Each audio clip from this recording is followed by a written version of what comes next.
자, 다음은 조민양 관련해서 부산대 입학 취소 효력 정지가 나왔는데 이게 어찌 보면 정의 구현이 된 것 같긴 하지만 매우 시기가 경고로워요. 자, 여기에 관련된 기사 먼저 보겠습니다. 조국 전 법무부 장관의 딸 조민 씨가 부산대의 의학전문대학원 입학 취소 결정에 불복해 제기한 집행정지 신청이 일부 받아들여졌습니다. 집행정지 기간은 이 사건의 본안소송 1심 판결이 내려진 후 30일까지인데요. 이 기간 동안 조 씨는 부산대 의전원 졸업 자격과 학적을 유지하게 됩니다. 또 복지부가 다음 달 4일 의사면허 취소 청문회를 연 뒤 그 결과를 다음 달 11일 통보할 계획이었는데 이 의사면허 무효화 절차도 중단됐습니다. 자, 요게 지금 나오고 있는 이 사안이 너무 정호영 복지부 장관 후보자의 사안하고 겹치기 때문이에요. 그러니까 이게 원래는 막 눈치 보다가 지금 그 대선 끝나고 막 미친 듯이 결과가 나왔잖아요. 근데 그거에서도 이제 이게 효력정지 신청은 그 나오고 나서 한 거잖아요. 근데 그 사이에 정호영 씨 얘기가 엄청나게 쏟아지고 그렇지. 있습니다. 그래서 요거를 법원이 날름 받아갖고 취소를 시켜버리면 효력정지를 안 받아버리고 네. 취소가 인용이 되게 돼버리면 정호영은 묻고 더블로 가잖아. 네. 애가 둘이잖아. 이렇게 되다 보니까 둘 다 날라간다. 요거를 내가 보기엔 청문회 이후까지 아이고, 일단 약간 유예해 준 게 아닌가라는 정도밖에 인정을 못 하겠어요. 그렇죠. 그냥 보기에는 그냥 정의가 승리했구나라는 그런 느낌을 가질 수는 있는데 저는 법원을 그렇게 믿지 않습니다. 예. 그래서 이렇게까지 자녀 문제가 나오고 있는데 윤석열은 그냥 쉴드고 그냥 계속 간다고. 거기에 이제 현진이까지 나서가지고 외연지 아무 문제 없다는 등 팩트가 어디가 있냐는 등 이런 개소리를 시전하고 있잖아요. 근데 요새 웃긴 거는 40년지기는 또 아니라고. 38년직이네? 약간 뭐라고 해요? 살짝 이제 좀 40년지기까지는 아니다라고 거리를 두고 있는 그런 느낌적인 느낌이 좀 있습니다. 근데 생각을 해봐봐요. 우리가 원래 이제 복지부 장관이란 자리에 서울대도 물론 서울대 쪽 이사이기도 하더만요. 네. 근데 경북대 병원장 하던 사람을 갑자기 이걸 올린단 말이에요. 그러면서 이걸 무슨 뭐 지역 안배 같은 형태로 얘기하는데 경북대에서 근무만 했지. 윤석열 옆집 살던 놈이잖아. 근데 무슨 지역 안배야 얼어 죽을. 그럼에도 불구하고 정호영을 밀어붙이는 이유가 뭘까를 여러분들이 한번 생각을 해보세요. 뭘까요? 정호영한테 뭐 어려서 돈을 많이 빌려서 그런 거 아닐 거란 말이에요. 정호영이하고 윤석열이 동업해야 될 확실한 건이 있다는 거예요. 그 건이 뭘까요? 뭘까요? 의료 민영화입니다.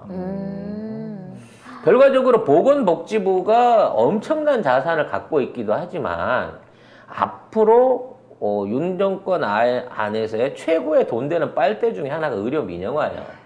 근데 이제 저는 이건 멤버십 보시면 더 자세히 아실 수 있는데 멤버십 홍보하려고 하는 거 아니에요? 홍보하는 겁니다. 네. 네. 많이 보십시오. 네. 이 의료 민영화를 하게 되는 데 있어서 우리나라 의료 민영화는 다른 나라하고 좀 틀려요. 그러니까 의사들의 숫자는 그대로 있습니다. 네. 그 의사들이 이 전산을 통해 가지고 진단과 이걸 통해 갖고 처방을 간소화하는 거죠. 솔직히 우리 병원 직접 가서 의사 2시간 기다려서 만나봐요. 얼마 얘기합니까? 한 5분 하나요? 5분도 안 하잖아. 그런 면에서 오히려 그런 면에서는 환자의 불편을 줄여줄 수 있는 부분은 있어요. 입원 환자 아니고 이런 외래 진료 환자들 같은 게 이게 나을 수도 있습니다만 문제는 이걸 진행하기 위해서 키트가 필요하다는 거예요. 그 원격 의료를 할 수 있는 혈압부터 시작해갖고 각종 그 신체 정보를 측정을 하고 이거를 전달해 줄 수 있는 기기가 필요하다는 거야. 개인이 다 갖추고 다 있어야 갖춰야지. 그러니까 내가 의료 민영화 신청을 해서 병원을 안 가고 진료를 받으려면 SK께 600, 삼성께 900 정도 되는 개인 의료기를 집안에 갖추고 있어야 되는 거예요.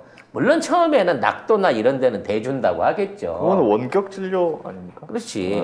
그래서 의료 민영화의 원격 진료 부분이 포함되기 시작하면서 여기에 대한 기계값이 어마어마하다는 거죠. 통신도 있어야 되잖아요. 그러니까 통신은 기존에 잘 깔려 있으니까 우리는 문제는 이 키트란 말이야, 진단기. 근데 이걸 삼성하고 SK가 이미 꽉 잡고 있어요. 그래서 의료 민영화로 가면 이제 개인보험, 의료비 부담이 늘어나니까 개인보험 부분이 하지만 원격 진료로 들어가게 되면 이 키트를 누가 해결면을 쥐고 파느냐가 걸려 있거든. 근데 왜 굳이 병원장 하던 애가 이걸 하려고 하느냐? 이거를 삼성이나 SK가 파는 게 아니라 병원마다 자기네 기계를 드리려고 하는 거예요. 결국 병원이 우리 병원 원격 진료를 받으려면 우리 병원에서 지정한 의료기를 사시오 라고 지정할 수 있는 권한을 떠넘겨주면 약값 파는 거하고는 비교가 안 되지. 응? 그리고 거기에 대해서 구매가 잘 안 돼, 비싸서. 그러면 과감하게 복지부 예산을 떼다가 아니 전 국민이 원격 진료를 받을 수 있게 그 복지의 차원에서 지원해야 된다 그러고 세금으로 투입해가지고 그걸 갖다가 국민들한테 막 떠안기겠죠. 그러면 우리나라 1000만 가구인데 그거를 퉁쳐갖고 500만 원에만 치더라도 이게 얼마짜리 사업입니까? 50조짜리 사업인 거예요. 이거를 병원들이 직접 지정할 수 있게 해주려고 하는 거다라는 예상이 충분히 가능한 거죠. 그래서 정호영을 어떻게든 저 자리에 앉혀야 됩니다. 그리고 그 속셈을 알고 있는 사람은 정호영을 밀어내고 자기 쪽에 유리한 사람을 앉히려고 하겠죠. 삼성이나 SK는. 아마 볼만한 복마전이 될 겁니다. 근데 정호영 후보자는 너무 지금 뭐가 많아가지고 하루에도 8개씩 단독이 나와요. 그러니까. 그럼 이런 입장에서 정호영이 낙마하게 됐을 때 그 자리를 이어받을 적임자는 누구일까요? 최대집일까요? 아니죠. 대한민국의 의료와 전산화를 동시에 잘할 수 있는 그분, 어느 자리든지 아끼지 않고 돈만 되면 열심히 자기 책무를 다해주시는 그분, 안철수 선생이 계시다는 거죠. 어머. 총리보다 더 짭짤한 보건복지부 장관 후보 안철수가 되지 않을까요? 에이, 그렇게까지? 너무 나갔나? 네. 네. 그래서 아마 요게 이제 인허가 과정부터 시작해갖고 여러 가지 부분 안에서 보건복지부가 적극적으로 개입하게 될 가능성이 크고 이건이 큰 사업입니다. 국비를 50조 넣는다고 보면 되는 사업이에요, 이게. 하게 되면. 그럼 이제 나중에 온갖 설레발을 다 치겠죠. 원격 의료로 뭐 병원비도 줄이고 국민 불편도 줄이고 코로나도 진단하고 기저질환 있는 분들 24시간 관리되고 별 얘기를 다 할 건데 결과적으로는 기계 팔아먹기고 그 기계를 누가 팔아먹느냐. 삼성 SK가 팔아먹느냐 아니면 삼성병원 아산병원이 자기네들 자체적 기계를 출시하느냐 요거의 싸움으로 번질될 가능성이 높다고 봅니다. 근데 이런 의료 민영화하면 지방에 있는 의사들 다 죽을 텐데.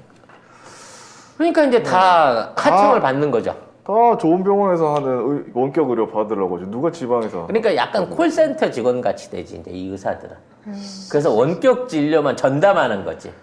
아이고. 그래서 화상 통화하면서 그 올라오는 키트 보면서 그 정보 가지고 영업 사원 네, 되겠네. 원격으로 진단서 보내드렸습니다. 네, 약 이거 가지고 직접 가서 타드시거나 퀵 서비스 배달해서 드세요. 요런 거 되겠죠. 그러면 이제 배달의 민족은 이제 약 배달도 하게 되는 요런 부분까지도 앞으로 그림이 쫙 그려집니다. 네. 성형외과 의사들만 살아남는 건가? 피부과하고? 그렇죠. 비급여, 안과 직접적으로 할 수 있는 거. 직접적으로 해야 되는. 해야 되는 네. 그런 쪽만 살아남을 거고 아마 상담 이런 걸로 하는 거는 이제 끝났어요. 이제 직접 손 들어가는 이거는 전부 다 이제 의료보험이 아닌 비급여로 다 병원들이 전환을 할 거예요. 그래갖고 되게 비싸게 받는 거죠. 그래서 이제 많은 분들이 의료 민영화 되기 전에 일단 맹장부터 떼놓자 이런 말씀을 수술부터 하고. 미리 하시는 분들도 있다고 해요. 근데 예를 들어서 우리가 이제 결국은 노환이라고 그러잖아요. 노인 질환들은 미리 뭘 어떻게 할 수 있는 것도 아니고 그 나이 되면 당연히 수술 받아야 되고 해야 되는 것들이 있어요, 사실. 그럼 그런 쪽에 의료비가 엄청 올라간다는 얘기 아니에요. 그리고 일상적인 이제 의료보험비 부담을 확 늘리겠죠. 아이고. 그래서 민영병원까지도 지원을 하는데 퍼센테이지가 달라지겠죠. 지금은 아무리 중병이 들어도 300만 원 이상의 진료비를 국가가 이제 국민들한테 전달만 안 하는데 앞으로 비급여나 민영화된 이후에 비급여 항목이 높아지게 되면 국민 의료비가 계속 치솟을 거고 이걸 대비한 개인 그 의료 보험들 미리 이제 우리 그동안 사보험들이 또 한번 활개를 펴게 되지 않을까라는 예상을 해봅니다. 이게 결국 국민들만 힘들게 만드는 거죠. 그리고 이렇게 돼서 진짜 빈익빈 부익부 양극화가 심각해지잖아요. 그렇게 되면 제일 먼저 사회 치안이 불안해져요. 솔직히 지금 치안 불안한 나라들 동시에 같이 가고 있는 게 뭐냐면 양극화거든요. 그러니까 되게 웃긴 게 제가 페이스북에 브라질의 보우소나루 대통령이 들어서가지고 쿠바 의사들부터 잘랐다 이러니까 브라질에 계신 어떤 교민이 본인 상파울로 살고 있는데 아니라고 썼어요. 근데 제가 그걸 보면서 이 사람이 정말 하나만 알고 둘은 모르는구나라는 생각을 했던 게 그 쿠바 의사들이 도심에 있었던 의사들이 아니고요. 그 넓은 브라질에 오지 있죠. 그 오지에 국가가 의사들이 거기 안 가잖아요. 자국 의사들은 그런데 안 간단 말이에요. 그래서 일부러 쿠바하고 의료 외교 맺어가지고 그 의사들이 그 구석구석 들어가서 말 그대로 오지의 서민들 치료하고 있던 사람들인데 그 사람들에 대한 지원을 끊어버려서 그 사람들 수천 명을 그냥 내보낸 거예요. 그러니 상파울로 도심에 사는 입장에서는 아니 근데 의사 그대로인데 당연하지 네가 만난 건 쿠바 의사가 아니고 너는 브라질 의사를 만났으니까. 그러니까 돈 있는 너는 리오자네이루나 이런 데서 고급 병원에서 수천만 원씩 내가 의료받으니까 모르지만 아마존 정글 옆에 있던 사람들은 이제 의사 없어. 주술사한테 가갖고 이제 인형 흔들면서 치료받아야 돼. 참 우리나라도 그렇게 되지 않을까요? 그러니까요. 동네 의원보다는 동네 점집을 찾아가지고 요관 점장이한테 부적 하나 받아 쓰는 게 더 나을 수 있다. 뭐 이런 세상 오지 않겠습니까? 네.